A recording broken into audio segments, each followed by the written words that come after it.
Supposedly, some 25 to 30% of Americans have been arrested, about 70 million people, which means that there's a good chance that you watching this right now have been arrested. I've never experienced the pleasure of such a situation, but I do have a question for those who have. How offended would you be if you were put in cuffs, thrown in the back of a squad car, and driven directly to your temporary home at the local water tower?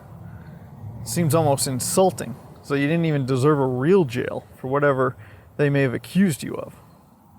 I'm of course sure that you are innocent, but that exact situation may have played out here in Walterboro, South Carolina, though you may have found yourself in the back of a wagon, not a police car. And that's because the 100,000-gallon, 133-foot-tall concrete water tower built here in 1915 had been cleverly designed with a secondary purpose as the town's jail, located at the base of the standpipe. Built by an engineering firm from Boston, all that concrete needed to support almost 1 million pounds of water would serve as a ready-made impenetrable holding cell, at least by jail standards. Within the footprint of the tower, 6 brick cells were constructed. Actual prisons require much more in the ways of preventing escape than a few iron bars and thick concrete.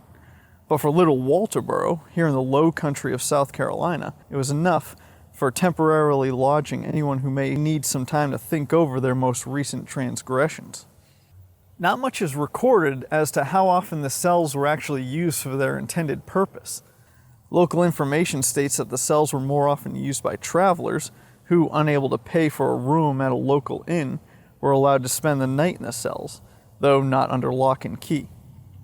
There is one thing, though, that makes this whole situation a bit mysterious, though. It is understandable that if you're going to pour a ton of money into an infrastructure project, that you would make it dual use. That would save time, energy, and money down the road for some other project. And that makes perfect sense.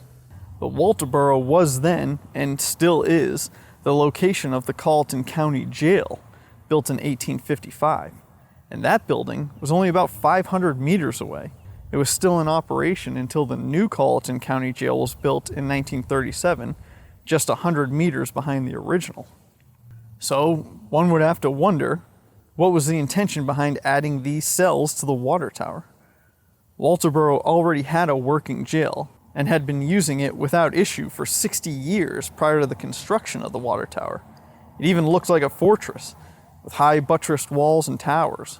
It is imposing and in many ways ominous. The reinforced concrete jail built behind it contained the warden's quarters, a day room, and 4 cells for women, as well as 2 day rooms and 4 felony cages for men, as well as isolation wards, and it even had 2 cells for juveniles. It would seem that at no point was it really necessary for these cells to be constructed in the water tower, unless there was a time period where the county jail was under renovation or being so overly used that an overflow is needed. I figured maybe I was wrong, that the building, now used as the probate court, may never have actually been utilized as a jail, but when you pull up the form used to recommend it as a National Historic Site, it is clearly designated the Old Colleton County Jail.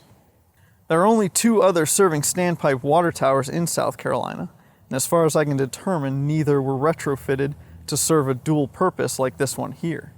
So your guess is as good as mine why the designers made the decision to add the cells onto this one. Let me know what you think may be the reason behind the design. If you ever do find yourself lost in the South Carolina low country and end up here in Walterboro, there's a good amount to check out. In addition to the water tower, the local airfield was the training location for the Tuskegee Airmen, the infamous Red Tails. Thanks for watching. Thanks to my Patreon subscribers for helping me get here. And as always, until next time, get lost.